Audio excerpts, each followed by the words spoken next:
एक राजा आपल्या राज्यात सुखाने राहत होता. त्याची प्रजासुद्धा सुखी होती. राजाविरुद्ध कोणत्याही प्रकारची तक्रार जनतेत पाहायला मिळत नव्हती. असेच एक दिवस राजा स्वतःची कुंडली पाहत होता आणि कुंडली पाहता पाहता त्याच्या मनात एक विचार आला की आपण ज्या दिवशी जन्म घेतला असेल त्या दिवशी या जगात बाकी लोकांनी सुद्धा जन्म घेतलाच असेल. पण बाकीचे लोक माझ्यासारखे राजा का बनले नाहीत? आणि तो या प्रश्नाचा विचार करायला लागला. तो अस्वस्थ झाला होता आणि त्यांनी लगेच दुसऱ्या दिवशी त्याच्या सर्व मंत्र्यांची सभा बोलावली. राजाचे असे अचानक बोलावणे ऐकून सगळे भयभीत झाले आणि दुसऱ्या दिवशी सभेत लगेच हजर झाले. दुसऱ्या दिवशी संपूर्ण सभा मंत्र्यांनी गच्च भरली. तेव्हा राजाने त्याच्या मनात उठलेल्या प्रश्नाला सभेत मांडले. त्याने सर्व मंत्र्यांना विचारले की जेव्हा माझा जन्म झालेला असेल तेव्हा राज्यात किंवा जगात बऱ्याच लोकांचा जन्म झालेला असेल. मग माझ्या जन्माच्या वेळी जन्मलेले व्यक्ती राजा का बनले नाहीत? आणि तो या प्रश्नाचा विचार करायला लागला. तो अस्वस्थ झाला होता आणि त्याने लगेच दुसऱ्या दिवशी त्याच्या सर्व मंत्र्यांची सभा बोलावली. कोणत्याही मंत्र्यांजवळ या प्रश्नाचे उत्तर नव्हते. तेव्हा सभेतील एका वृद्ध व्यक्तीने राजाला सांगितले की राजन, आपल्या या प्रश्नाचे उत्तर जंगलात एक बाबा राहतात, ते देऊ शकतात. राजाने क्षणाचाही विलंब न करता जंगलात धाव घेतली आणि तो जंगलात त्या बाबाच्या शोधात गेला.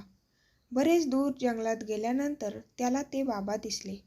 ते बाबा कोळसे खात होते, पण त्याला त्याच्या प्रश्नाचे उत्तर हवे होते म्हणून तो बाबाजवळ गेला आणि त्याने त्याच्या मनातील प्रश्न बाबांना विचारला. तेव्हा बाबांनी त्याला सांगितले की माझ्याजवळ तुझ्या या प्रश्नाचे उत्तर नाही आहे. हे ऐकून राजा निराश झाला, पण बाबाने त्याला सांगितले की याच जंगलात समोर आणखी एक बाबा राहतात, त्यांना जाऊन विचार. त्यांच्याजवळ तुझ्या प्रश्नाचे उत्तर भेटून जाईल. राजाने लगेच त्या जंगलात समोर दुसऱ्या साधू बाबाच्या शोधात निघाला. जंगलात थोडा पुढे गेल्यानंतर त्याला एक साधू बाबा दिसला. तो साधू बाबा माती खात होता.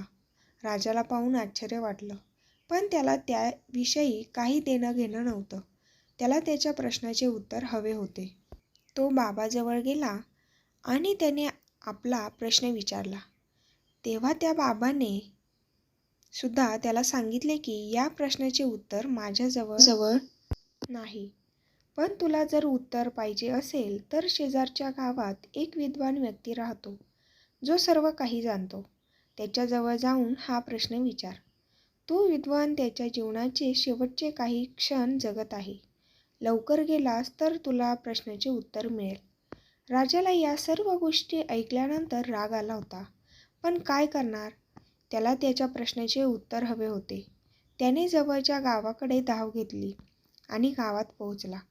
त्याने गावात त्या व्यक्तीविषयी विचारले तेव्हा राजाला लोकांनी त्या व्यक्तीजवळ पोहोचवले.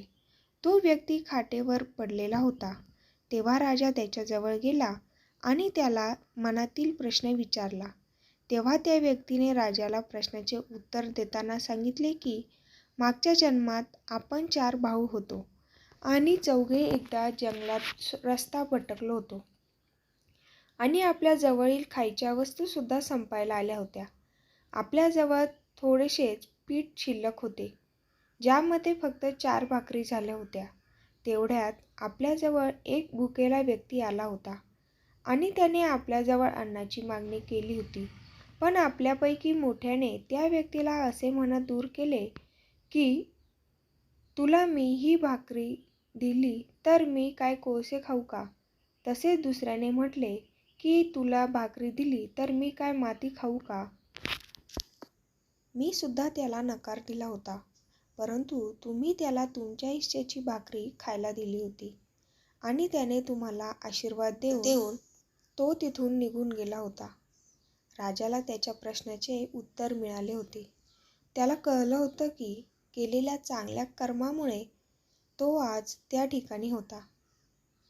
तर मित्रहो, या गोष्टीवरून आपल्याला शिकायला मिळते की कर्माचे फळ हे मिळतेच, ते चांगले असो की वाईट. म्हणून आपल्या हातून चांगले कर्म होतील असे काम करा, कारण कर्माचे फळ एक ना एक दिवस नक्कीच मिळतेच.